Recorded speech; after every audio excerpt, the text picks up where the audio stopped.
Hello everyone, hello students. Today we are going to be annotating a text for meaning and figuring out the 4 steps to deriving meaning from a text. So for the sake of time, because I only have 5 minutes, we've been through our objectives for the day, we've contextualized the passage that we're reading, and we've read it together as a class.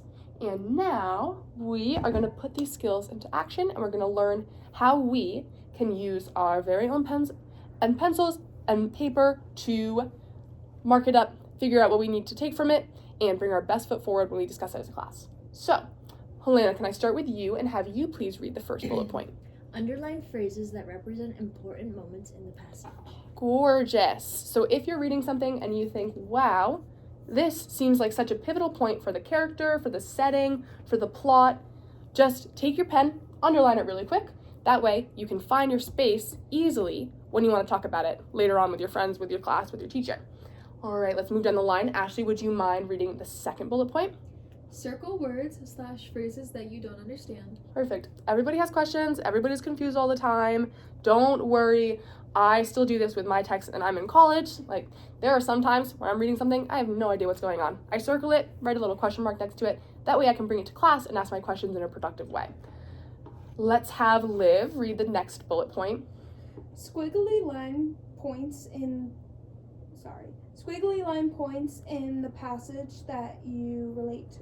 Perfect. So, some of the best moments when we're reading and annotating is when we can see ourselves in the character. So if there's a moment in the text, there's a moment, something that a character says, or the way that the author is describing an environment or a setting, just take your pen, do a little squiggly line underneath that.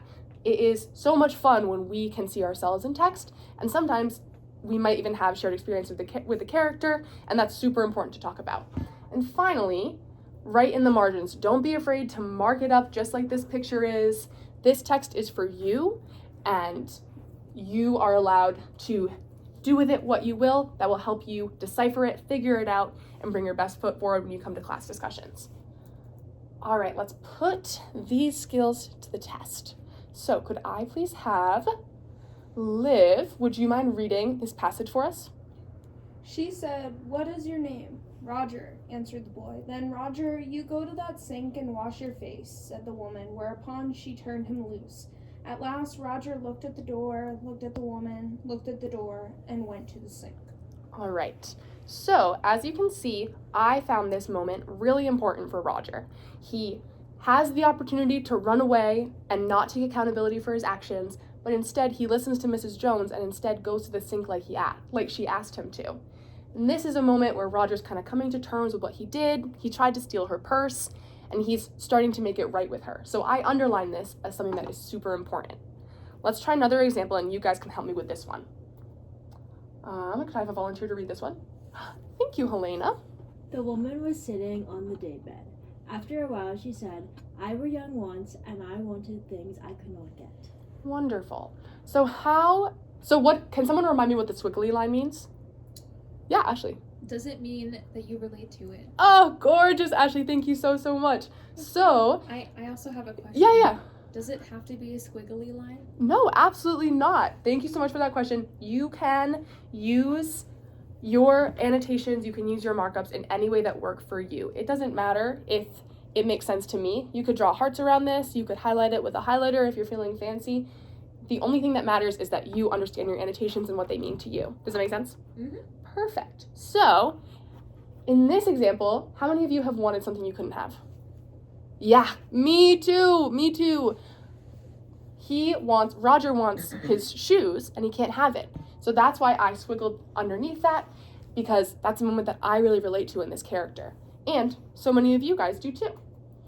So to close out our lesson today, we are going to learn a little bit of a cheer. So this one has a little bit of a beat to it. If you guys can help me with it, we go.